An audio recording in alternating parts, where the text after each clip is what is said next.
Women enhancing their beauty with makeup have been a crucial practice for centuries. Makeup was not initially invented to enhance beauty. As early as 4000 BC, men and women in the ancient Egypt painted their faces with colors for spiritual rituals and hygiene purposes. Face painting technique began to evolve in England in the 16th century. Queen Elizabeth I was known for her snow-white skin, red cheeks, and red lips. Her look was no doubt the ideal beauty then sought after by many.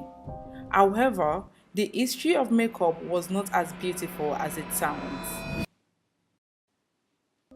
Women used toxic ingredients such as lead, malachite, coal, copper, and arsenic to create makeup, which resulted in many health risks throughout history. The Countess of Coventry, Maria Gunnan, was also popular for her beauty and pale skin. She died from lead and mercury poisoning at a young age of 27 in 1760. She was remembered in social circles as victim of cosmetics. As technology and science advances, so has the formulas for beauty products. The art of coloring the face become less toxic and available globally. As the beauty industry soared in number, so has the consumer's want for makeup. The use of makeup today has different interpretation to each individual. For some, it is a form of identity, empowering, helps to build confidence, and for some, it is an addiction.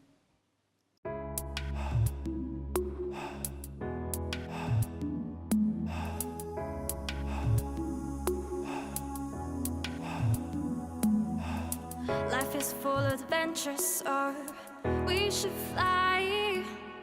Life is full of... Follow me as I explored the beauty world of a makeup addict and speaking to experts on why and how applying makeup can be so addictive. Have you heard of makeup addiction before? Never. Not makeup. In my world, addiction tends to be focused primarily on drug addiction, and I'd include alcohol in that. But also, we'd have gambling. There are some people that are talking about internet addiction, but I can come back to that. I would say that that's probably what they're doing online, and also sex addiction that we hear about now. How would you define addiction? Well, I think there's multiple levels that you can define addiction. Some of the diagnostic criteria are used, but they don't necessarily give you an understanding of what addiction is. I would say it is a disorder that changes over time. It starts off as impulsive and impetuous perhaps, and then transcends into a compulsive, a requirement to have to engage in a particular behaviour to the detriment of your health and your general well-being. You do it against the odds, you do it against knowing that actually it's not a good thing to do. You're probably not actually enjoying what you're doing, but being without it is hard. It's actually harder. So I say addiction is multifaceted, but going from impulsive to compulsive is a characteristic of it. Sinem Sally is addicted to buying and wearing makeup. She spends the minimum of £300 every month on makeup products. I have invited her to show me what is in her makeup bag and her passion for beauty products. I think it started when I was younger. So when I was younger, I used to collect a lot of magazines as well. And in the magazines, I used to see like models in there, and it's just something that really inspired me about their makeup, or just the way that they looked. And I think from then it just kind of stuck in my mind, and I just kind of wanted to experiment with makeup and things like that. So I just started looking through magazines, even like on TV as well. When I would just see like these models, I don't know, it just kind of inspired me to start getting into things like that. Can you ever leave your house with no makeup on? I don't know. I don't think I could, just because I think it might be a confidence thing. So I feel like when I wear a little bit, it makes me feel a little bit more confident, and I feel like myself when I do wear a little bit of makeup. After going through Sinem's makeup bag and calculating the amount of makeup in it, it resulted that a makeup bag only is worth over £600. of you. So is this on all hand. of your makeup here? Yeah. Well, actually have a lot more at home. This is kind of like my essentials, but I have loads of makeup back in my room. So I have like a little makeup studio, makeup corner where I keep the rest of my makeup. I think I spend like roughly £100 to £200 a month, but it does vary. So like every month it's always probably going to be different. Sometimes I spend more, sometimes I spend less. And I'm going to IMATS next week. And IMATS is basically a makeup convention. So it's basically a hall that just sells tons of makeup. And so there I would probably spend at least £300 or £400. Vanessa Hevlin is a professional makeup artist and has been in the industry since 1994. For Vanessa, makeup addiction is a topic that she is very familiar with in the beauty industry. I think there is an addiction, but I think it's an unhealthy addiction. I'm seeing a lot more younger women wearing makeup, and now you've got men wearing makeup.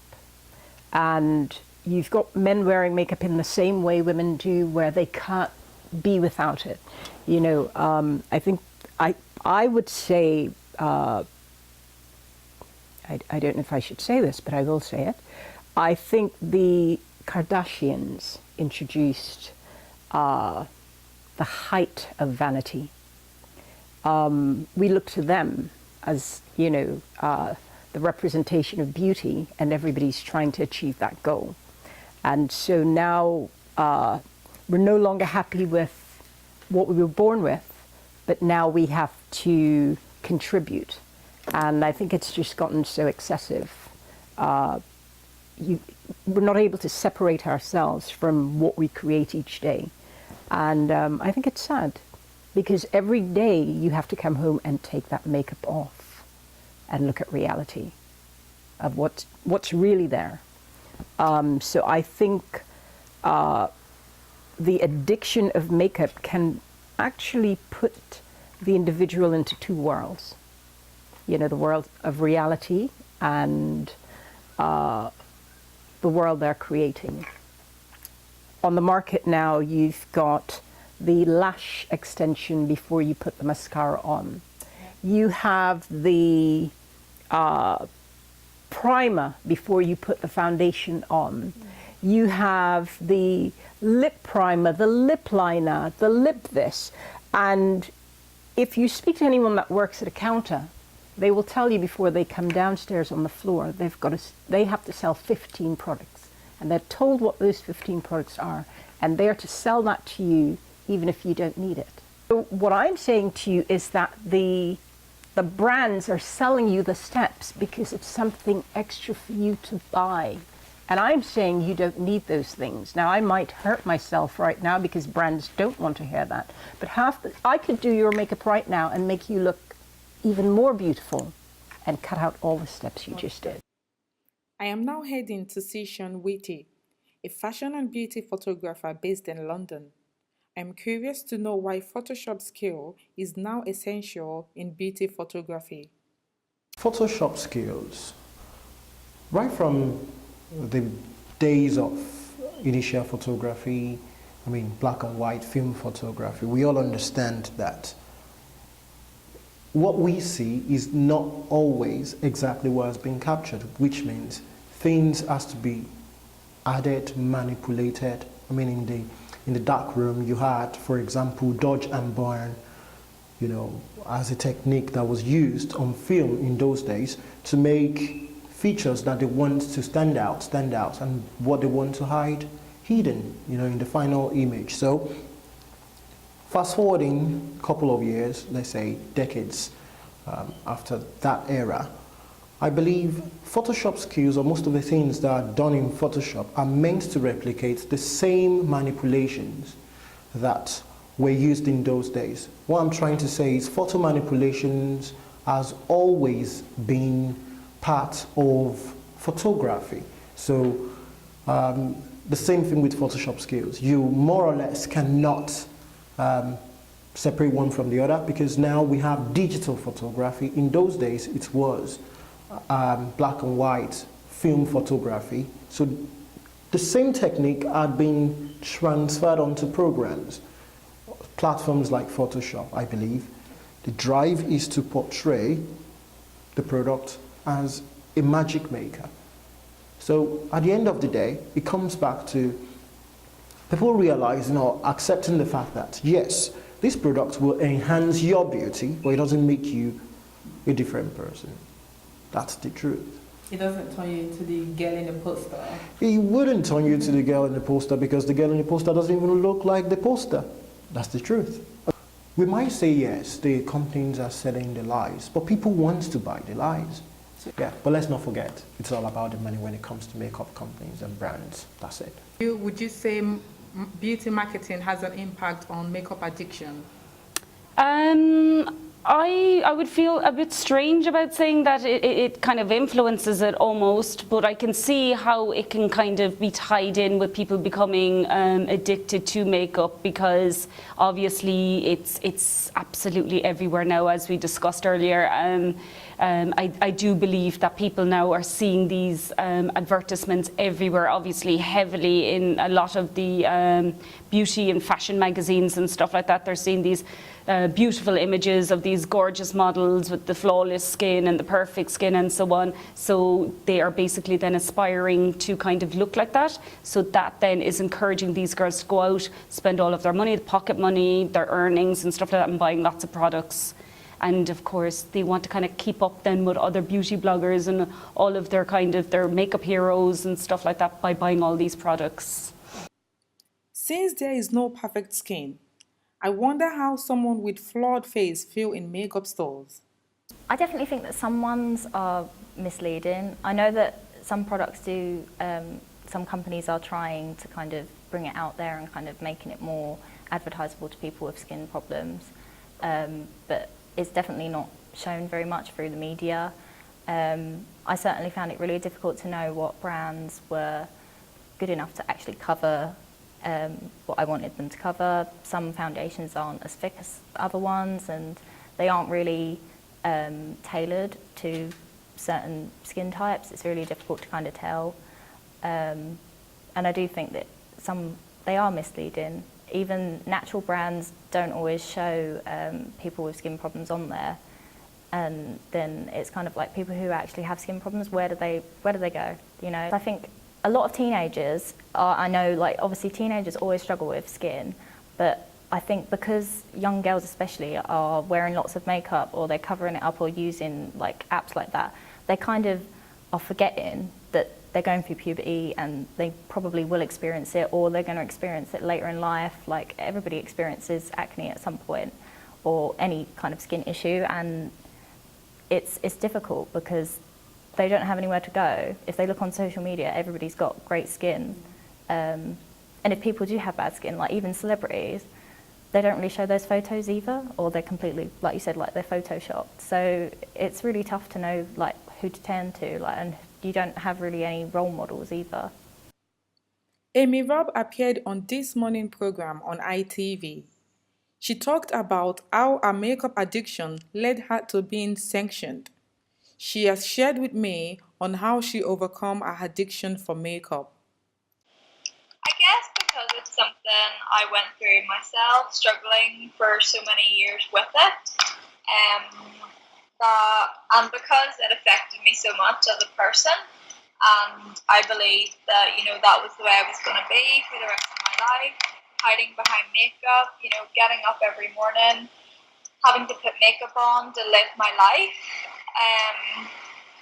You know, that's not a way to live at all, and I feel like so many people are going through that themselves. I guess I would say that makeup can definitely add to feeling confident. You know, you put on a bit of makeup, you feel better, but in terms of actually your confidence, I feel like that should be built from within, and your confidence shouldn't be dependent on wearing makeup. Like, I think you should feel enough as you are, but the makeup can definitely add a bit, and, you know, and just building confidence from within. I realised, like, I don't need this, you know, this is all me. So I guess I'd really say that, finding yourself, finding your purpose, that all helped you know that you're enough exactly the way you are, and you no longer need makeup to be a good enough person in this world. I decided to follow Sidem to IMAT. IMAT is an international makeup artist trade show that holds once in a year in London. IMAT store is open to all makeup enthusiasts in Europe. I can't wait to find out what Sinem has been buying. So Sinem, you done shopping now? Yep, all done now. I might actually go back in and get a few more bits, but I feel like... So you're not quite done yet? Not quite done, really, yeah, not quite done. Do you want to show me what you've got? You've got Yeah, I know. So I just bought some glitters. I felt like I needed a few more. Just a few like powders. I got some stuff from Urban Decay as well. Inglot, I bought a lot of stuff at Inglot. I spent quite a bit. And then yeah, just some more. And then I have some products from NARS. And I've got my, that one's a Kat Von D, and then a large MAC bag as well. Wow, so how much have you spent so far? I haven't been keeping track that much, but it's around 350, which I know is a lot. 350? That was 350. Your goal, that was my goal, but I'm still going, so it's probably going to end up being a lot more than that. Oh wow. Anyways, thank you very much for having me here today. Thank you for having me. Enjoy the rest of your shopping. Thank you, I will do. Since Sinem is not the only makeup shopper here today at IMAT, I decided to ask people on how much they are spending on makeup. Yeah, so what have you bought today? I've got some glitters, I've got some palettes, like I buy everything literally. I've had to try and stop myself now because I'm here tomorrow as well. But yeah, it's really nice, like just everything and anything. So okay, so do you know how much you spend roughly today? Maybe 200, maybe more. Yeah. Probably more. Probably more. Yeah. Are you done shopping now, or are you going back to I might pop back in for like one last look. But I'm gonna be here tomorrow, so anyway, so yeah. More shopping. Yeah, my bank balance is gonna love me after this. Yeah, I'm one of the hosts. I'm hosting a lot of people in there, a lot of artists in there today. Okay, so you're hosting. Are you buying at all, or you're just? I am. I'm hosting it as well as buying. Yes, I am. So do you do this every year? Every year, yeah. As a matter of fact, I just got back from New York 3 weeks ago doing the same thing. Wow. Buying and hosting. Buying and hosting. Yeah. So how much have you spent roughly today, or are you gonna be spending? Well, from yesterday up until today, I've roughly spent about probably near to £200. Okay. Yeah. So are you going to be here tomorrow? Yep, I'm here. I was here yesterday, I'm here today, and I'm here tomorrow. So are you buying tomorrow as well? I probably will do, yeah. All right. Yeah. So how much have you spent roughly on makeup today? Less than I did last year, so maybe about £100. About £100? Yeah, do you remember how much you spent last year? I do.